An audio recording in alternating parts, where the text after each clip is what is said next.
Muito bom dia, agronegócio. Quarta-feira, senhoras e senhores. Hoje é 17 de julho de 2024, 8 horas e 16 minutos, pelo horário oficial de Brasília.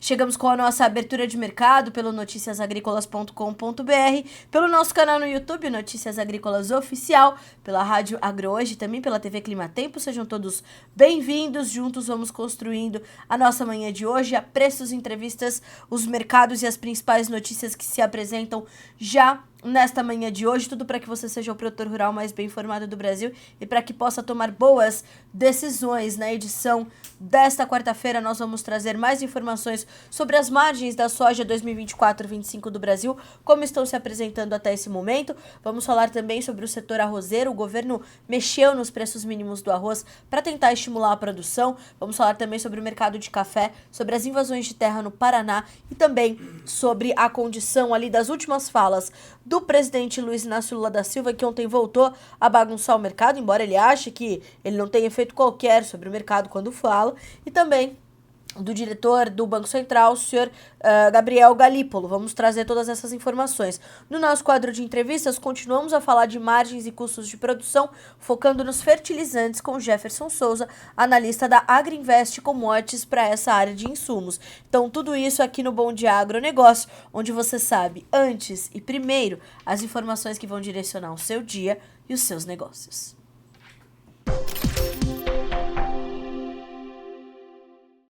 Bom, eu já me adianto dizendo que a sua participação é muito importante. A gente vai direto checar as cotações, então enquanto eu faço isso, vá mandando de onde você fala, tirando as suas dúvidas, adiantando as suas perguntas para o Jefferson, e agora a gente vai checar as bolsas internacionais que já estão em funcionamento. Direto para Chicago, onde os grãos dão sequência às altas de ontem, continuam subindo.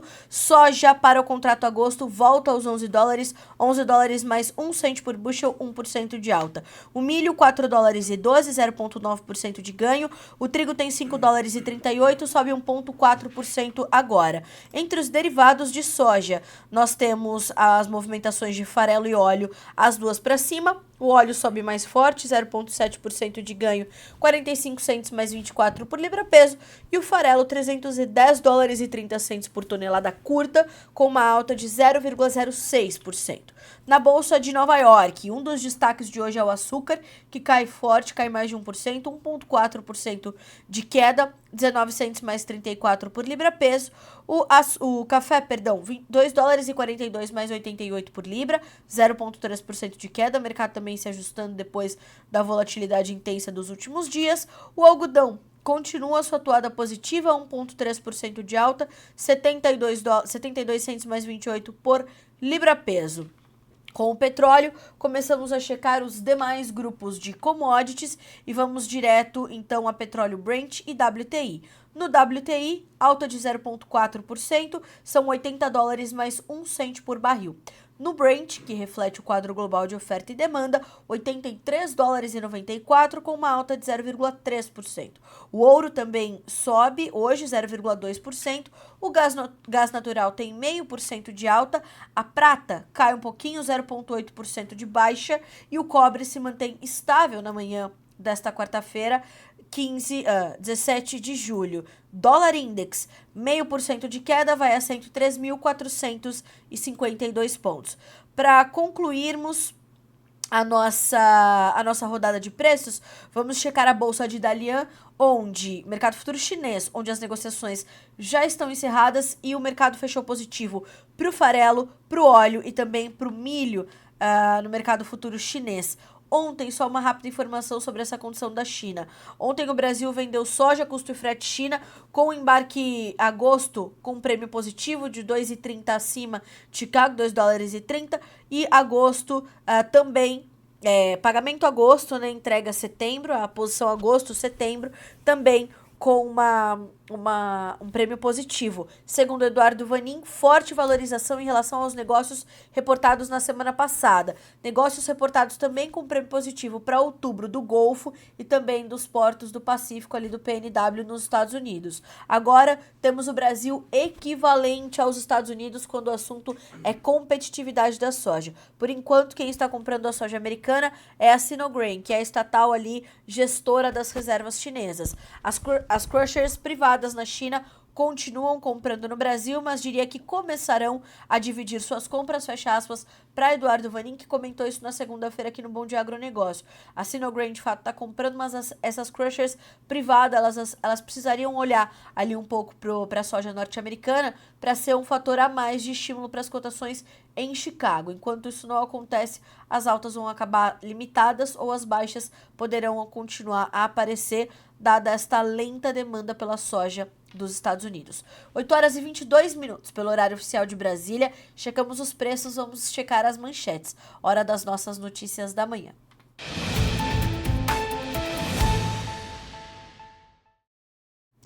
Bom, o primeiro destaque desta quarta-feira, ele não é a notícia que nós gostaríamos de continuar dando, porque ela ainda reflete o movimento de invasões de terra no Brasil. E dessa vez a gente está falando do Paraná, mas já houve também, nos últimos dias, registros em Douradina, no Mato Grosso do Sul.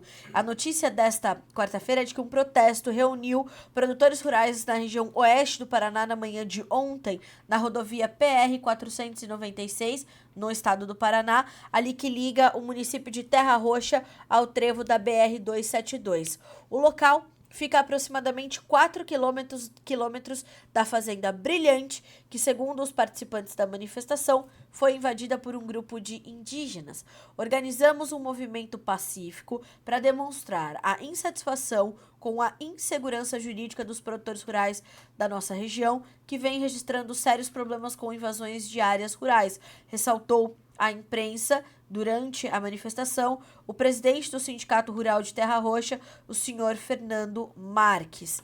Bom, não só isso, mas as informações ainda dão conta de que os manifestantes se concentraram às margens das rodovias, com tratores, caminhões e outros veículos, e uma faixa pedindo ao governador do estado, Sr. Ratinho Júnior, proteção aos direitos das propriedades. Agricultores pedem ações contra invasões, trazia uma dessas faixas, né?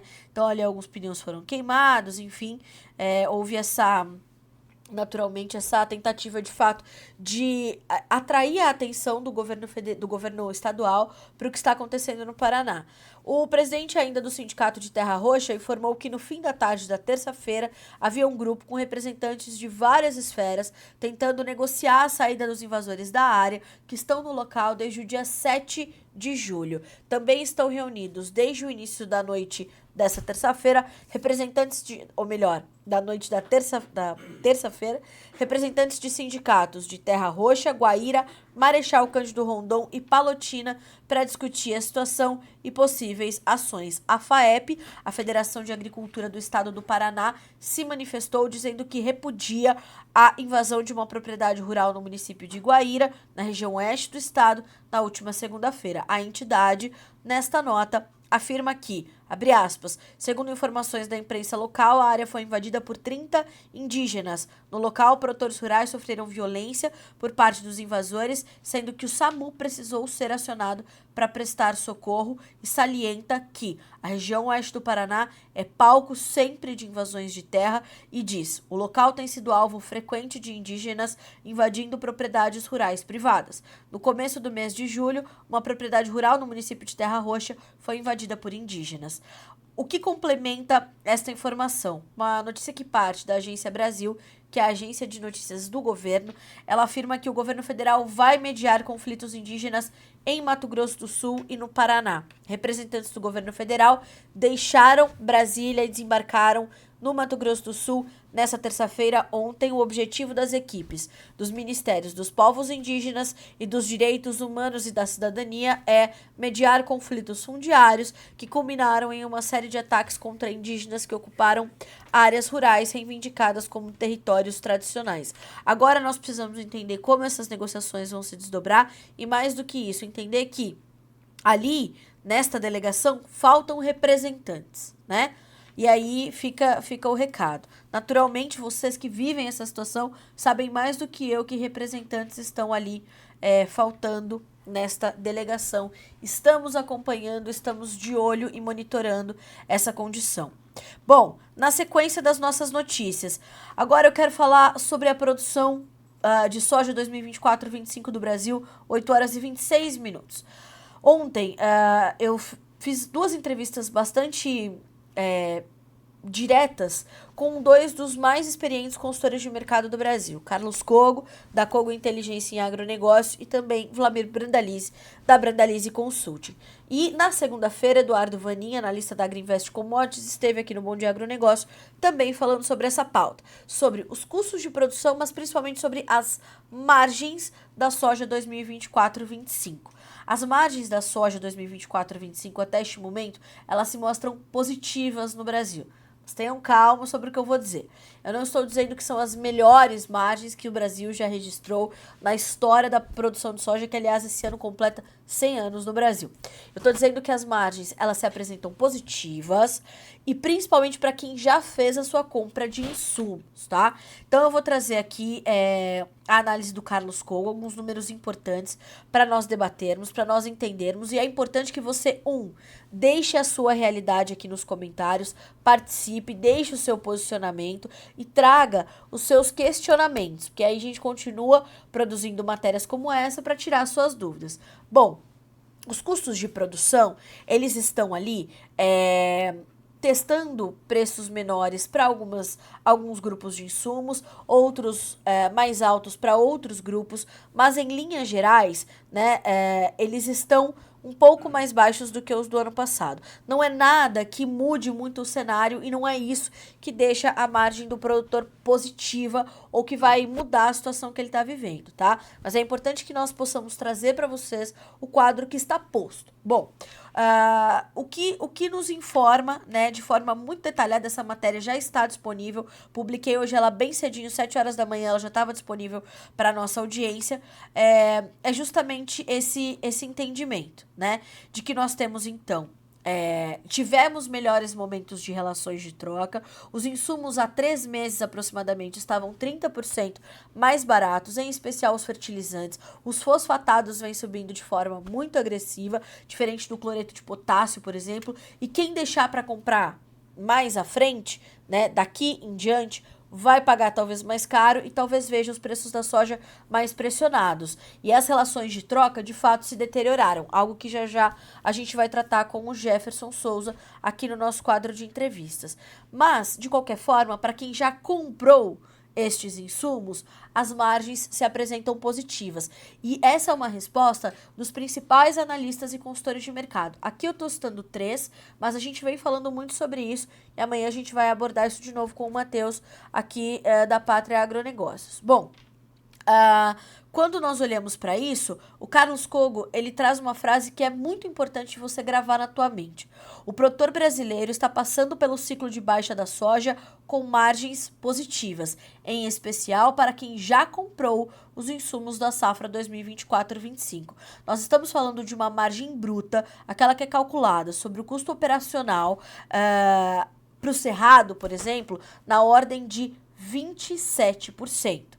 Não são as melhores margens que nós já registramos. Se nós nos voltarmos aos tempos da pandemia, nós estamos falando de margens muito maiores. E eu estou falando de um retorno financeiro calculado pela Cogo Inteligência em Agronegócio, para quem já adquiriu os seus insumos, da ordem de $350 por hectare, né?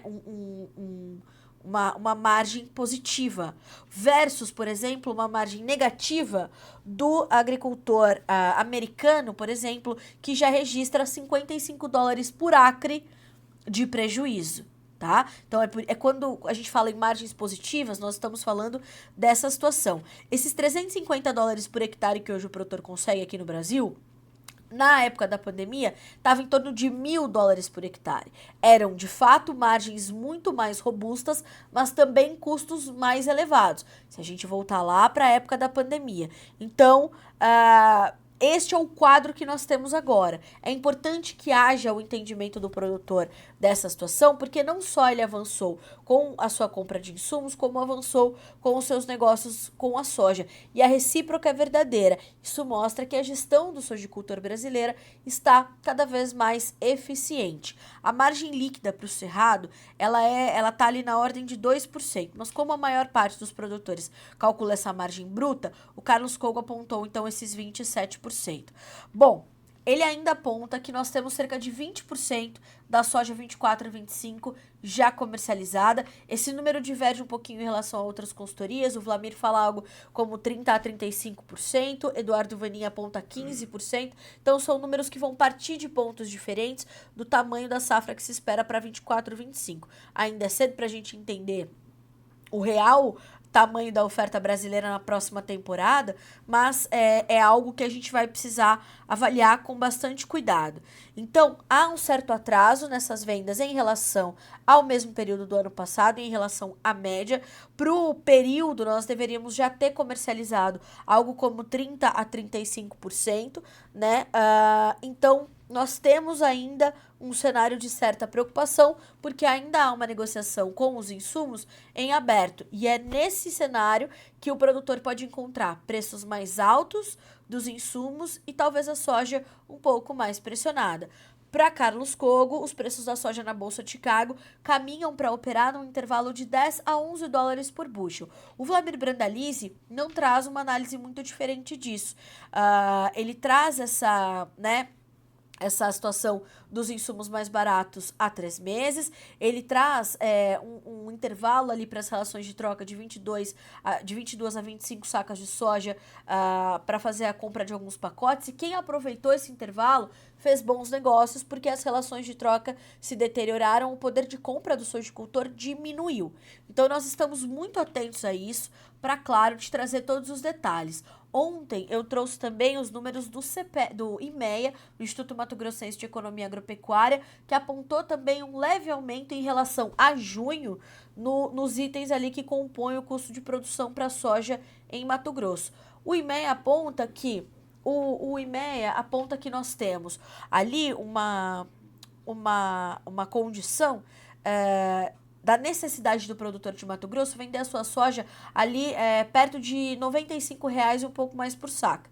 Wlamir afirma que essa é a situação realmente. Ele concorda com essa análise e afirma que praticamente todas as regiões produtoras e de comercialização de soja do Brasil têm soja na casa de R$ 100,00 ou acima disso, e para quem já comprou os insumos, esse preço ali na ordem dos R$ 100,00, ele vai dar essas margens. Para quem não comprou e ainda vai ter de comprar insumos e vai pagar um pouco mais caro, vai precisar que no interior do Brasil os preços alcancem ali pelo menos R$ 110,00 por saco, um pouquinho mais do que isso, para cobrir esses custos de produção e ainda trazer alguma margem. Então, atenção total, em especial a este ciclo de baixa dos preços da soja. Isso está tudo detalhado nessa matéria que eu falei para vocês, que já está disponível aqui no Notícias Agrícolas. É uma matéria bem completa e que, claro, nós vamos continuar a trazer essas informações. Eu quero me direcionar direto aqui ao Cássio Ribeiro de Paula, que deixou inclusive um comentário aqui no nosso espaço do Fala Produtor, né, Cássio?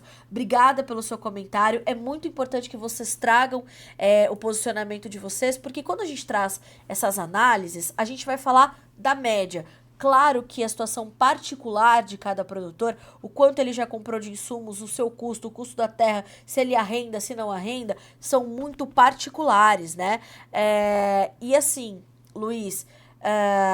Cássio, é muito importante que vocês tragam, tá, os seus comentários, porque dessa forma a gente consegue levar isso também para os analistas e consultores e trazer cada vez análises mais direcionadas, mais personalizadas, né, trazendo região a região sempre que for possível. Quando a gente traz essas análises mais amplas, a gente está falando de média, a gente está falando, né, de situações ali, enfim, para este quadro. Então, leiam esta matéria, entendam, né, o que está posto ali pelos analistas. São homens respeitados, profissionais respeitados, com muita experiência e muitos anos de mercado, né? Então, vale a pena vocês lerem essas opiniões, absorverem e, claro, né, confrontarem com os seus profissionais de confiança, que tratam ali da sua comercialização e, naturalmente, da sua composição de custos. É muito importante ao produtor brasileiro cada vez mais bem informado, tecnificado, tomando boas decisões.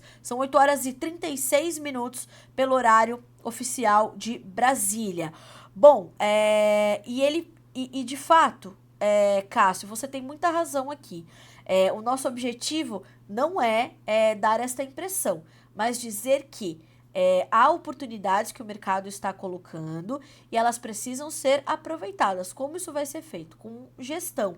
E naturalmente que essas margens, que hoje são de 27%, para uma média no Cerrado, para quem já comprou os seus insumos, de fato, ela é bastante polêmica, mas ela existe, as contas estão feitas. Que, de novo, eu reforço, a particularidade de cada região e de cada produtor, é lógico, precisa ser respeitada e ela vai se refletir nas contas, nos números. Fico muito feliz que você esteja aqui no Bom Dia Agro, porque quando eu vi o seu comentário no Fala Produtor, falei, vamos falar diretamente com o Cássio e convidá-lo a acompanhar a entrevista do Jefferson Souza, que acontece já já aqui no Bom Dia Agronegócio. Bom, quero agradecer também as demais mensagens que estamos recebendo por aqui. É muito importante que a gente continue recebendo a sua participação e agora a gente vai acompanhar os relatos que chegam do Brasil que produz, aqui também acompanhando as realidades das safras do Brasil. Pessoal, olha como é que tá o sorguinho deitado aí. Aí. Aqui lá, uma coiera rapando. Positivo. A situação aqui tá devagarzinho, 3 km por hora. Bem devagarzinho pra ver se cata. É isso aí, ó. Não tá bom não, vamos que vamos. Tchau, obrigado.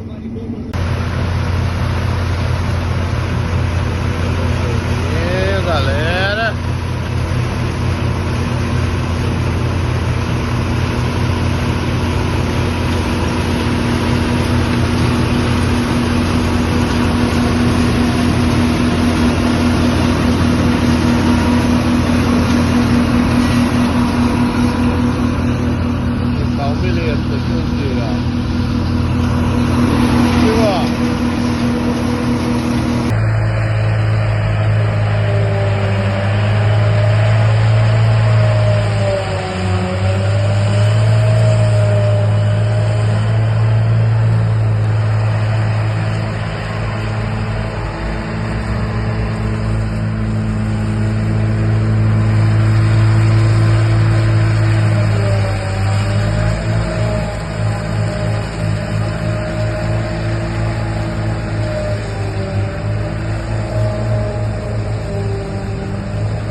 Bom, a gente é muito importante, né? Eu tenho falado muito sobre a importância da participação da audiência e o Cássio diz assim, ó, eu faço gestão o tempo todo, Carla, é isso mesmo. Cássio, é isso que a gente quer ver mais produtores falando, porque é disso que a gente vai tratar agora. Não só olhar para as margens, mas naturalmente olhar para os custos. E o que mais pesa nos custos da produção de soja são os fertilizantes. Assunto para a gente saber agora, né, em que situação está esse mercado no nosso quadro de entrevistas aqui no Bom Dia Agronegócio.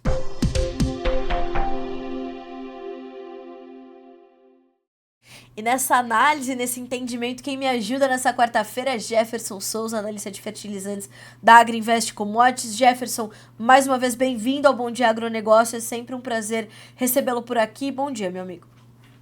Bom dia, Carla. Prazer é meu. Sempre muito bom conversar com você e com toda a audiência. Muito obrigada. Jefferson, você concorda com essa minha contextualização inicial? É momento da gente, para quem já faz gestão, aprimorar e otimizá-la, e para quem não faz, não tem outro caminho sem ser gestão para cruzar essas informações de custos e margens, né? Concordo 100%, Carla. 100% concordo. Eu acho que essa é a filosofia que nós temos aqui na Greenvest, que mais do que preço, o produtor precisa focar na margem dele. Eu sempre digo que a margem ela começa a ser formada quando o produtor compra os seus insumos. E como você mencionou, né, o fertilizante tem um peso muito grande no custo total da soja. A minha conta é que aproximadamente 26% nos últimos 5 anos o fertilizante ocupou no custo total da soja. Ou seja, é o insumo que mais pesa na hora de nós compormos esse custo de produção e, consequentemente, na margem também. Jefferson, e como é que nesse momento nós temos visto as negociações com os fertilizantes acontecendo ou não para que o produtor entenda e comece a formar essas margens? O que acontece, Carla, nesse momento, para a soja, vamos pensar dessa maneira, nós já estamos, segundo os nossos levantamentos, por volta de 85% comprado. É um número muito em linha com a média, não há um atraso considerável. Até porque é o seguinte, os preços dos fertilizantes, sobretudo o potássio e também o fosfatado, eles tiveram um movimento diferente nesse ano do que tiveram no ano passado. No ano passado, o preço ele foi caindo até o final de junho. Esse ano, não. Esse ano, nós vimos que, a partir do final de maio, as cotações dos fertilizantes, de um modo geral, começaram a subir forte, impulsionados também por um câmbio. Então, hoje, eu digo para você assim, as compras para a soja, elas estão avançadas, nós estamos na reta final, porém, o produtor que não comprou ainda, Carla, eu começo a escutar a seguinte frase: com os preços que eu estou vendo da soja, eu estou remanejando o meu manejo. Quem sabe eu vou reduzir alguma coisa aqui, uma coisa ali. Para aquele que não comprou ainda, perdão, aquele que já comprou, aí tudo bem. Inclusive, esse ano, propriamente dito, eu digo que quem salvou a soja foi o cloreto de potássio. O cloreto de potássio esse ano, ele fez com que os gastos com fósforo e potássio na soja não ficassem tão distante da média. Não são os melhores, estão longe de ser. Mas o potássio barato, ele auxiliou muito, porque o fósforo foi muito caro nessa temporada. Agora, Jefferson, essa tendência que na última conversa que nós tivemos de avanço nos fosfatados era muito forte, ela continua e ainda traz muita preocupação ao produtor? O preço, só para você ter uma ideia, Carla, o preço do MAP, ele está 44% acima do mesmo período do ano passado em reais por tonelada. 44% é muita coisa, né, Carla? Se você for pensar em um ano, a soja ela não teve uma reação positiva. Os preços da soja não subiram em um ano. Porém, o MAP está 44%. É claro que agora nós começamos a questionar sobre até quando o preço irá subir e, o mais importante, qual será a reação da demanda perante a um preço tão elevado assim. Essa é uma discussão muito importante que nós vamos ter que ter agora, não somente para a soja, Carla, para a segunda safra. Nesse momento, a minha maior preocupação e meu maior foco, ele já não está mais na soja. Quando eu falo de fertilizante, o produtor está um passo à frente sempre. Então, nesse momento, ele está muito de olho também na sua segunda safra. Sobretudo, o maior estado consumidor do Brasil, que é o Mato Grosso. Mato Grosso está atrasado nas compras de fertilizantes para a nossa segunda safra de milho, o que é um ponto extremamente importante, porque nesse caso, quando eu olho para o Mato Grosso propriamente dito, o que eu encontro por lá são preços de milho extremamente pressionados, inclusive abaixo do ano passado, dependendo das regiões, e, consequentemente, eu tenho custos um pouco mais elevados quando eu falo do fertilizante.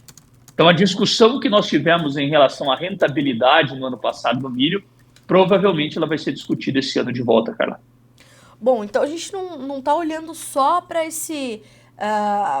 essa dificuldade para adquirir insumos para soja 24 a 25, mas também para a segunda safra de milho 25. O produtor tem decisões difíceis aí pela frente para tomar, Jefferson? Sem dúvida, sem dúvida. Na soja, eu estou realmente na reta final, Carla. Alguns estados, como Rio Grande do Sul, Minas Gerais e São Paulo, eu ainda tenho produtores que precisam tomar as decisões, nós ainda temos esse mercado, porém, para o milho, eu tenho um atraso considerável nas compras de fertilizantes. Os nossos números aqui apontam para 17 pontos percentuais de atraso. Nesse momento, meu número de compra Brasil é de 27%. Nós temos 17 pontos percentuais de atraso em relação à média de 5 anos. Só para ilustrar um pouco mais precisamente, o Mato Grosso está com mais ou menos 45% comprado para o milho segunda safra de fertilizantes. Isso considerando uma média estadual. Se nós formos pensar uma média de 5 anos, o Mato Grosso, nesse período, ele estaria buscando 70% comprado. Então, veja que eu tenho quase 20 pontos percentuais, aí, chegando, podendo a 30, dependendo da região, de atraso nas compras do milho segunda safra. E é claro, né, Carla, se eu for pensar no fundamento do fertilizante, as coisas não estão ajudando muito, porque eu tenho relações de troca, a exemplo da ureia, que são relações de troca elevadas. E isso acontece porque o milho não tem resposta em preço. Era isso que eu queria entender. Então, essas relações de troca... Vamos falar agora sobre relações de troca, Jefferson. Elas estão se deteriorando nessas últimas semanas ou nesse último mês? Isso já foi estabelecido, portanto? Relação de troca, vamos separar em duas safras, né? Vamos falar da soja primeiro para quem não comprou ainda. Relação de troca da soja versus o MAP é a segunda maior que eu tenho na série histórica. Meu Deus. Ela só perde para a guerra, Então a relação realmente perdeu base porque o preço do MAP subiu muito. Como ele subiu muito, a soja não reagiu. Eu tenho a segunda maior relação da série histórica. Agora, para o cloreto, Carla, veja que interessante. Para o cloreto de potássio, mesmo com essas idas e vindas, eu tenho uma relação de troca abaixo da média ainda. Meu Deus. Então, se eu for somar o P e o K, significa que o produtor está com uma relação por hectare levemente acima da média, ela é acima, porém ela não é tão estrondosa assim, ela não é o nível da guerra. Por que ela não é? Porque o cloreto de potássio está ajudando na conta. Entendi. Ele está ajudando. Então, significa que eu consegui um balanço que ele não é tão ruim quanto poderia ser. Tá. Eu acho que essa frase é importante. Não é tão ruim quanto poderia ser. Sim. Agora, quando a gente olha para esses dois grupos, portanto, para o MAP e para o KCL. Para o MAP, a gente tem alguma situação no horizonte que poderia fazer esses preços se abrandarem um pouco, sentirem alguma pressão e voltar um pouquinho. Isso tem alguma situação no seu horizonte que aponte para essa situação ou não? E para o KCL, há essa segurança de que os preços ainda continuarão a oferecer essas relações de troca abaixo da média para quem ainda não comprou, Jefferson? Excelente pergunta, cara. Vamos lá. Quando eu falo do fosfatado, propriamente dito MAP, a gente tem uma situação muito curiosa no Brasil hoje, né? Primeiramente, o Brasil tem um prêmio elevado em comparação a outros mercados. Eu vou te dar um exemplo. Na sexta-feira passada, o DAP na Índia estava sendo negociado, né? A média de preço por lá que eu escutava era $85 abaixo do MAP no Brasil. Ou seja, o Brasil tem um prêmio hoje que historicamente não é normal. Segunda coisa, Carla, importante que eu vejo, eu digo que o remédio para o preço alto é o próprio preço alto. O que isso significa? Quanto mais alto esse preço for, menor será provavelmente o apetite de quem está comprando. Se você inibe a demanda, significa que você pode ver no futuro uma retração do preço. A gente tem que pensar uma coisa, Carla, que eu ainda tenho um mercado para rodar de soja. Ele é pequeno, mas eu tenho. Em algumas regiões, como eu falei, ele é um pouco maior. A partir do momento que eu fechar a janela de compras da soja, eu vou criar um espaço de demanda que ele provavelmente vai demorar a ser preenchido no mercado brasileiro de fosfatados. Eu falo para você o seguinte, hoje, se eu for pensar na relação de troca entre MAP e milho, é uma relação de troca muito fora da média. Ou seja, significa que a demanda, provavelmente, ela vai fazer o papel dela, que é reprimir. Em meio a preços elevados, você tem o comprador, que ele fica mais cauteloso. Esse seria o fundamento para uma possível queda no preço do fosfatado. Uma retração da demanda. E a sua segunda colocação foi sobre o cloreto. Você perguntou aí o cloreto. O cloreto, Carla, é extremamente curioso também. O Brasil tem uma oferta gigantesca de cloreto. É uma das maiores ofertas da história para esse período. E um outro fato interessante aconteceu na semana passada. Isso envolve as movimentações globais. Os chineses fizeram um contrato de compra com os russos. Esse contrato de compra, ele veio abaixo do ano passado. Inclusive, nós escrevemos uma matéria um pouco mais detalhada sobre isso, e provavelmente esse fato envolvendo o mercado externo, ele possa, quem sabe, trazer ainda um movimento de queda para os preços no Brasil. Ou seja, para o cloreto de potássio hoje, eu estou com um cenário muito confortável de oferta e eu tenho movimentações globais envolvendo grandes players como chineses e russos que hoje mostram para nós que eu teria ainda um fundamento de queda pela frente. Então, a situação do cloreto realmente é muito confortável no Brasil. Então, eu falo para o produtor o seguinte, em meio a tudo isso, para quem não comprou para a soja, que o mais importante é isso, né? O que eu faço agora. Quem não comprou para a soja, né, a janela, infelizmente, é muito curta. Não tem muito o que fazer.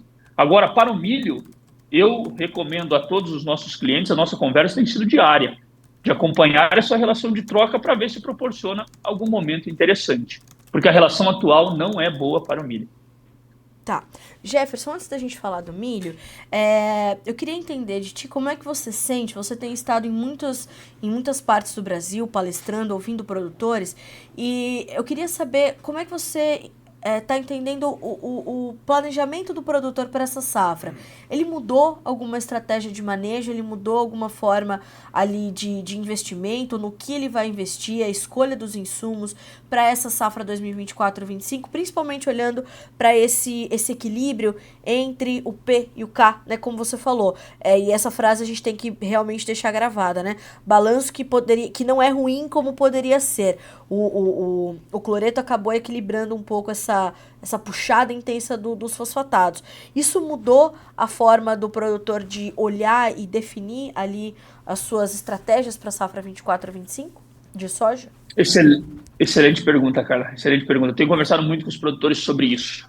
Até o mês de maio, começo de junho, como eu disse, a conta estava ficando equilibrada entre P e K.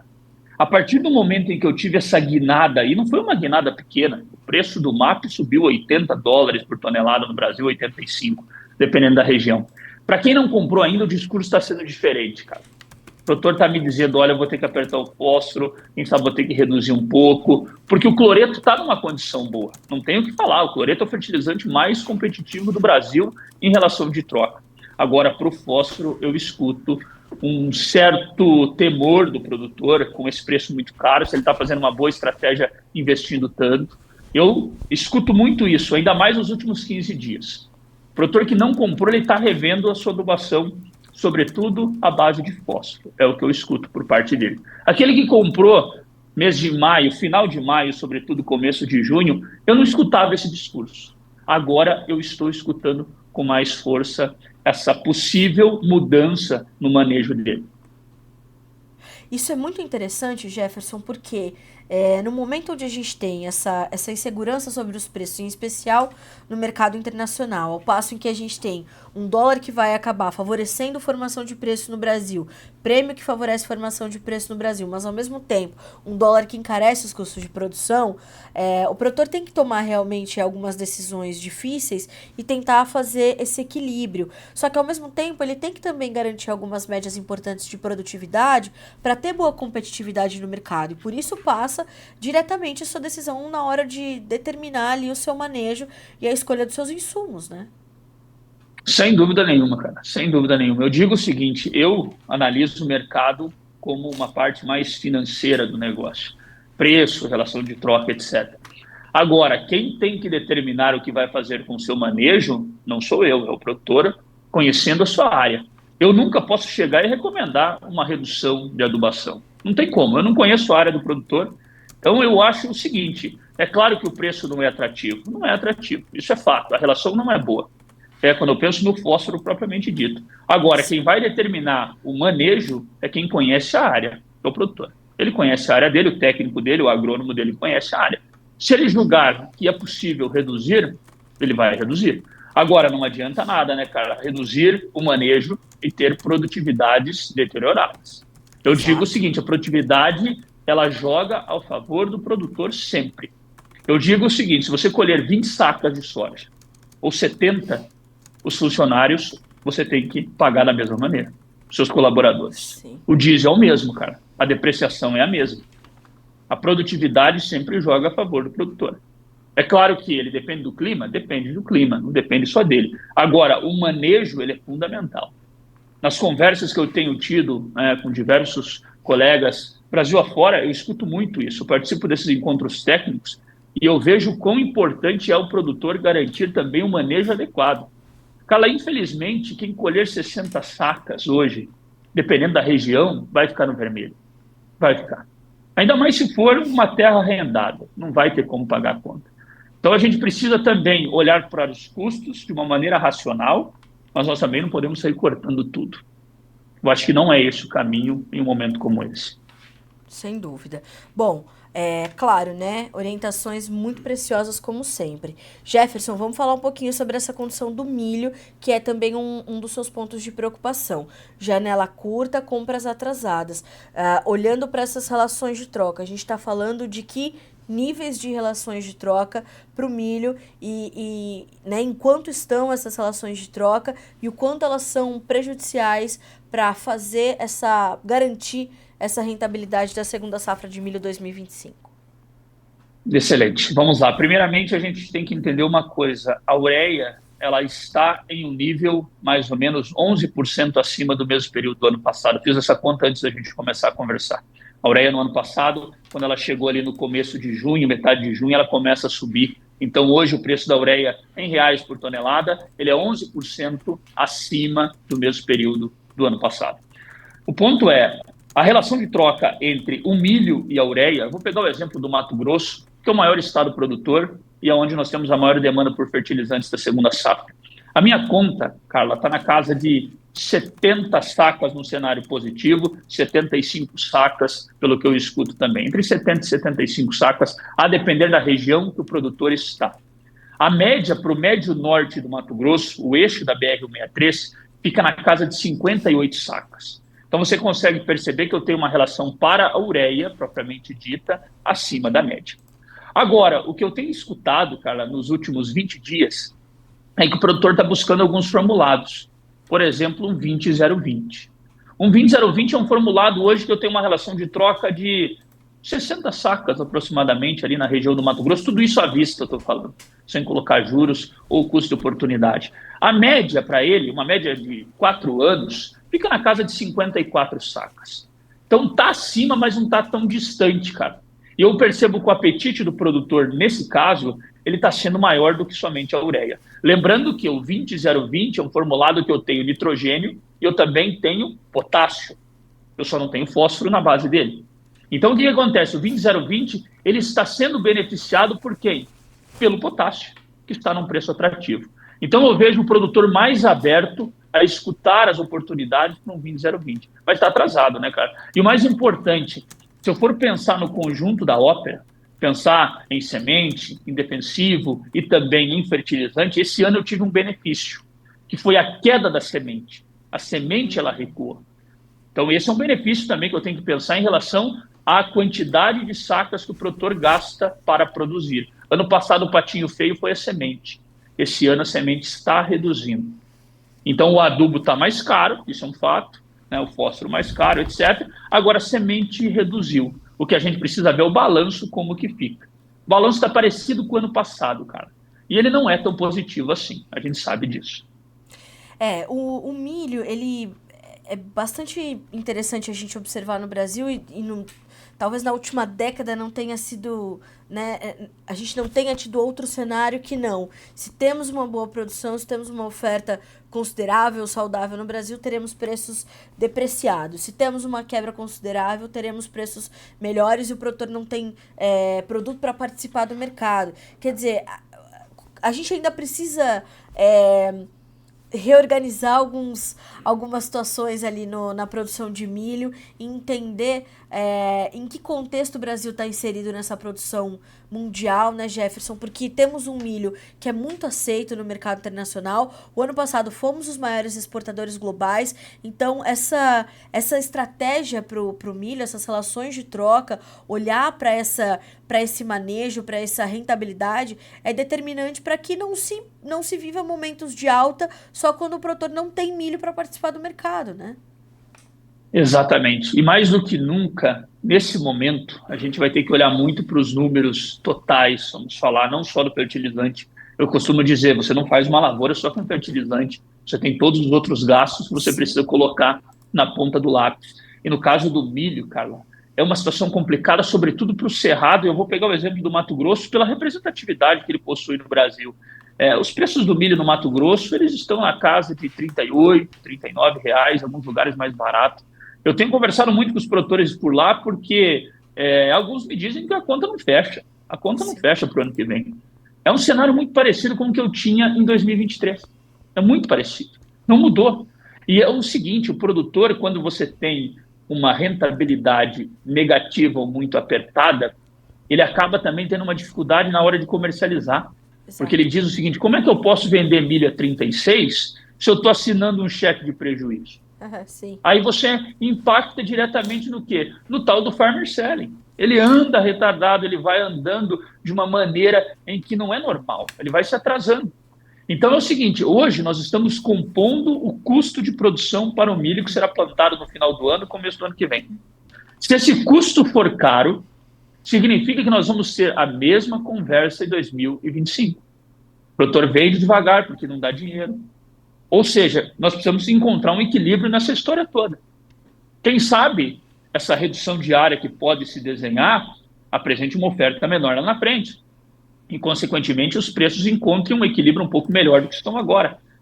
Então, é assim que funciona. No mercado de commodities, no final do dia, é uma relação muito clara entre oferta e demanda. Você disse uma coisa importante. O preço sobe quando quebra, porém, quando quebra, o produtor não tem produto para participar. Exato, exato. Eu Então, falo muito é esse o sobre. ponto. Eu falo muito sobre isso aqui no Bom Dia Agronegócio, né, Jefferson? Como não dá muito para lutar contra o fato de que o preço é o encontro da curva da oferta com a curva da demanda. Eles vão se encontrar em picos e vão se encontrar em vales. E em ambas as situações o produtor está ali, produzindo. Então ele tem que fazer isso trabalhar ao seu favor. A gente tem uma pergunta aqui do Fernando Perim, que diz assim, Jefferson, e o nitrogenado, como será daqui para frente? Um abraço. O Fernando, a gente falou um pouco sobre a ureia, mas se você quiser falar diretamente para o Fernando, Jefferson. Sem dúvida. Carla, você me ouve? Oi, pois não, por favor, pode ficar à Ah, vontade. tá. Entendi, perdão. Se eu for falar no caso da ureia, propriamente dita, né, maior representante de nitrogenado que nós temos, a gente teve alguns cortes na produção do Egito novamente nessa segunda-feira. Então, terça-feira, ontem, perdão, nós tivemos alguns cortes na produção do Egito e isso acabou também trazendo uma certa desconfiança para o mercado. Agora, uma coisa importante para o colega que perguntou. O que eu vejo, na minha opinião? Que hoje a demanda brasileira ela é uma demanda que ela não mostra sinais de força quando eu falo de ureia propriamente dito, pensando na segunda safra. Então é muito complicado, né? Porque você tem um cenário de oferta que é um cenário restrito, por meio de cortes na produção do Egito. Os indianos sofreram no último tender de ureia, sofreram. Porém, em contrapartida, Carla, e o colega que perguntou, nós não temos hoje condições de grãos que são condições que acabam dizendo que o produtor vai ter muita vontade de comprar. Então, você tem uma situação um pouco complicada. Eu, particularmente, vejo o seguinte. Nessa semana, algumas empresas pelas quais eu converso e recebi preços de produtores, as condições estavam melhores que na semana passada, de nitrogenado. Eu acho que a gente tem um problema de oferta global, isso é um fato, não tem como negar. Agora, preços mais elevados de nitrogenado nesse momento irão dificultar a comercialização, provavelmente. Irão inibir a demanda. E a oferta brasileira é uma oferta muito parecida com a que nós tínhamos no ano passado. Então, eu não tenho um problema de oferta no Brasil. Eu tenho algumas questões globais que ainda não foram esclarecidas. Eu, particularmente, acho que o nitrogenado, nesse momento, ele poderia se enfraquecer um pouco mais. A gente tem que tomar muito cuidado, porque o nitrogenado ele é muito rápido. E as oportunidades elas passam rápido também. Então, se o produtor encontrar uma relação que ele diga que é interessante, eu acredito que ele tem que bater o martelo. Essa foi a frase que eu disse para um dos nossos clientes ontem. Ele está monitorando diariamente a ureia e o sulfato. Ele tem a relação de troca dele, ele bateu, ele falou que ele fecha. O cenário não é muito confortável para nitrogenado.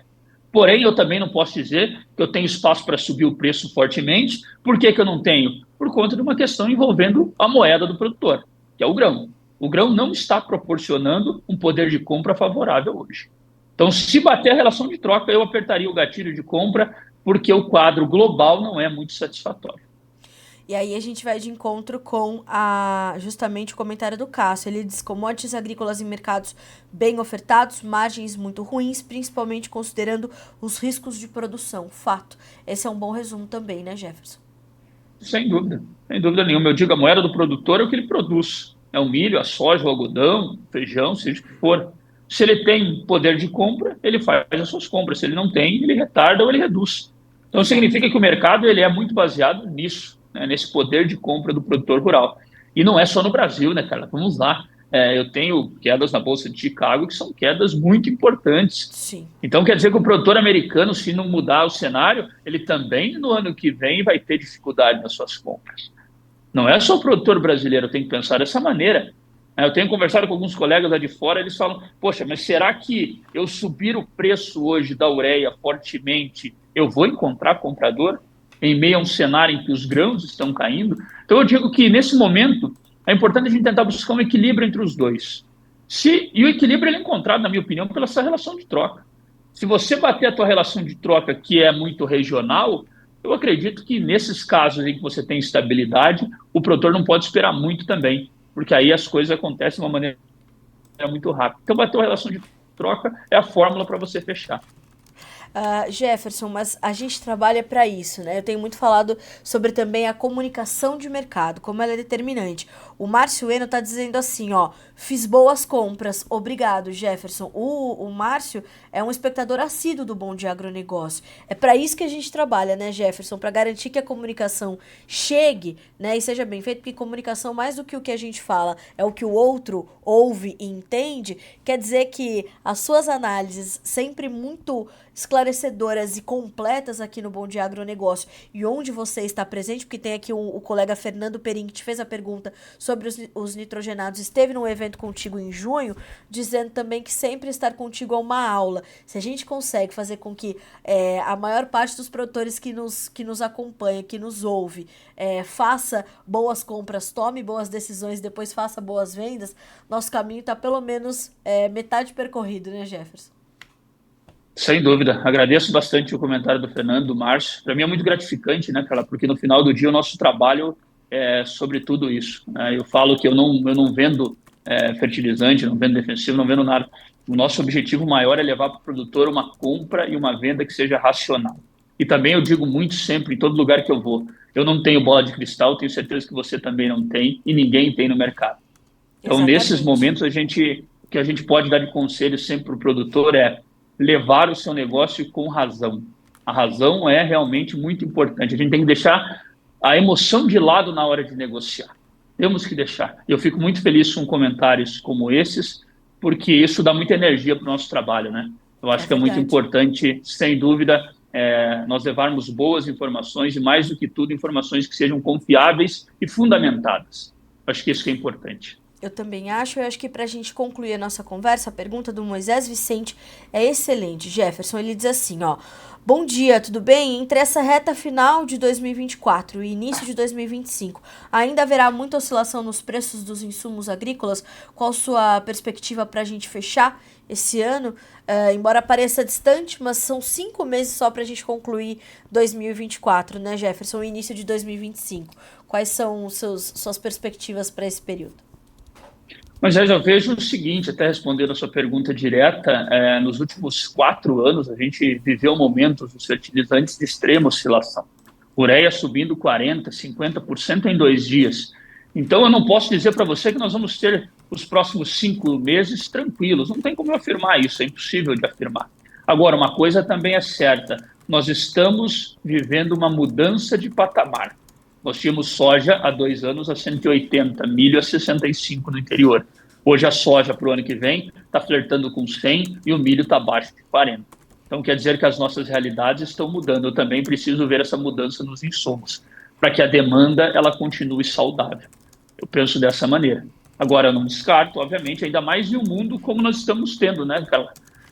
extremamente complicado em algumas situações, com situações geopolíticas que não são esclarecidas ainda. Então, o produtor tem que ficar muito atento. Eu não descarto que nós podemos ter algumas emoções até o final do ano. Porém, eu volto a dizer essa palavra, as coisas estão voltando para um patamar que nós tínhamos anteriormente. E é preciso que todos os custos se adequem a isso para que nós não tenhamos problema na hora de comprar e a demanda não seja enfraquecida. Jefferson, olha, de novo, né? Como disse o Fernando, sempre uma aula, verdade. Estar contigo, obrigada, meu amigo. É sempre bom receber você aqui no Bom Dia Agronegócio, sendo tão gentil também com a nossa audiência, respondendo as perguntas, tirando as dúvidas. As portas estão sempre abertas para ti e para todo o time da Agriinvest. Obrigada, Jefferson. Carla, eu que agradeço o convite, sempre é uma honra conversar com vocês e sempre digo no final das minhas conversas, contem comigo, se precisar nós estamos por aqui. Muito obrigado a todos. É isso mesmo, eu que lhe agradeço, sempre juntos. Jefferson, obrigada, ótima semana para você, bom trabalho, meu amigo, um abraço, até mais. Igualmente, até mais, tchau, tchau. Até mais. Bom, senhoras e senhores, obrigada pela intensa participação. As entrevistas do Jefferson são sempre assim, né? Elas sempre vão tirando ali mais dúvidas e sanando-as durante a conversa, porque nós temos essas informações sempre muito completas. Já, para você que nos acompanha aqui no Bom Dia Agronegócio, essa entrevista vai estar completa e disponível no Notícias Agrícolas.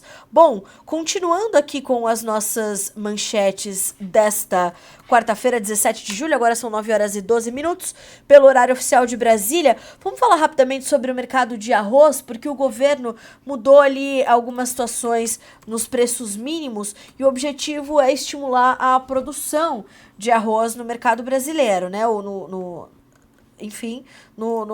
país. E ontem, quando falávamos com Evandro Oliveira, analista das safras e mercado, para o mercado de arroz, ele dizia isso: Carla, o governo agora precisa olhar para 2 pontos importantes, entender como estimular a produção, olhando principalmente para os custos de produção e também sobre a tributação, em especial o ICMS. E o governo federal decidiu elevar os preços mínimos do arroz para a safra 24 e 25 como uma forma de incentivar essa expansão do plantio e da produção da cultura em todo o país, que, lembrando, já aconteceu na última temporada. Estados como Minas Gerais, Goiás, Tocantins, estados também da região norte do Brasil ampliaram a sua produção de arroz. Então, é mais uma ferramenta e tomara que realmente isso se transforme em estímulo ao produtor de arroz do Brasil. Outros produtos cultivados no verão, como soja, milho e feijão, tiveram redução nos índices. A portaria foi publicada hoje, ou melhor, nessa terça-feira, pelo Ministério da Agricultura. Os aumentos nos preços mínimos do arroz foram mais significativos para as regiões Norte, Nordeste, Sudeste e Centro-Oeste e também para o Paraná, com 10% de incremento em relação aos índices da temporada anterior. No Rio Grande do Sul e em Santa Catarina, estados responsáveis por juntos 85% da colheita nacional atual, que é de 10,6 milhões de toneladas, a alta será de 5%. Os novos preços valem entre fevereiro de 2025 e janeiro de 2026. Bom, nosso próximo destaque, um outro ponto importante é o mercado do café, porque o CPEA voltou a apontar ali, trazer as sinalizações das altas dos seus indicadores nesta primeira quinzena de julho, e o CPEA informa que o indicador CPEA-Esalq do Robusta tipo 6, peneira 13 acima, subiu expressivos 4,2% na primeira quinzena deste mês, renovando no dia 12 o recorde real da série do CPEA, iniciada em novembro de 2001, já considerando valores deflacionados pelo IGPDI, ao fechar em R$ 1.292,34 por saca de 60 quilos. Por arábica, o indicador CPEA-Esalq tipo 6, bebida dura para melhor, posto na capital paulista, acumula uma alta de 5,3% na parcial de julho. Isso significa um acúmulo de R$ 72,24 por saca. Tá? Então vejam como seguem sustentados os preços do café. Ontem nós comentávamos isso aqui na redação do Notícias Agrícolas. Uma situação é nós noticiarmos, né, essa situação toda do mercado do café. A outra é da soja, por exemplo. Temos pressão em Chicago, temos o dólar oscilando, os prêmios favorecendo, mas, né, o produtor ainda enfrentando margens ajustadas. Se a gente vira completamente a nossa chave para o setor da cafeicultura, a gente vê cenários completamente distintos, né? Margens muito boas, o produtor aproveitando esses bons momentos, o dólar combinado a patamares historicamente altos na Bolsa de Londres para o Robusta, na Bolsa de Nova York para o Arábica e, claro, a formação de preços aqui no Brasil, culminando então nesse indicador CPEA, tanto para um quanto para outro, também em níveis bastante elevados. Segundo pesquisadores do CPEA, mesmo com as chuvas da semana passada limitando a colheita do café no norte do Paraná e em parte do estado de São Paulo, os trabalhos de campo seguem em ritmo acelerado. Aqui no Brasil, o levantamento mostra que, considerando-se as variedades Arábica e Robusta, aproximadamente 60% do volume esperado para a produção ou para o ciclo 2024-25 já foi colhido. Quanto às exportações brasileiras, precisamos também pontuar isso mais uma vez, trouxemos esse destaque aqui no Bom Dia Agronegócio, elas são recordes, né? Foi batido o recorde de 47,3 milhões de sacas de 60 quilos, um aumento de 32,7% em relação ao embarcado na temporada anterior, segundo dados do Secafé, o Conselho dos Exportadores de Café do Brasil. E para concluir as notícias desta quinta-feira, eu quero lhe chamar a atenção para uma fala do diretor do Banco Central, diretor de política monetária do Banco Central, o senhor Gabriel Galípolo, cotado para ser inclusive o presidente da autarquia a partir do ano que vem, quando acaba o mandato de Roberto Campos Neto, indicado pelo presidente Lula. Ele disse nessa terça-feira que houve um aumento do endividamento dos países avançados e que a alta global dos juros aumenta o custo de financiamento destas nações. O juro longo mais alto, segundo ele, se dá pelo fato de que os países estão rolando dívidas mais volumosas com custo maior. Apesar do juro elevado, ele disse que não vê enfraquecimento das economias globais. O diretor afirmou ainda que a desinflação surpreendeu positivamente ao longo de 2023, mas ponderou que agora está mais lenta do que se imaginava. Ontem, inclusive, foi um dia em que o presidente Lula, ao lado, né, ali, assim, falas importantes de Galípolo vieram a público, a imprensa noticiou muito, mas muito se falou também das falas de Lula em torno da questão da meta fiscal. Aliás, o presidente disse que ele tem coisas, ele não vai se preocupar tanto em cumprir a meta fiscal se ele tiver coisas mais importantes a fazer. A Bovespa caiu, foi um Deus nos acuda mais uma vez, porque Lula continua fazendo ali declarações um pouco atrapalhadas sobre a economia brasileira, e isso impacta nos mercados diretamente. Afinal, a gente está falando, né, do chefe de Estado dessa nação. 9h18, pelo horário oficial de Brasília.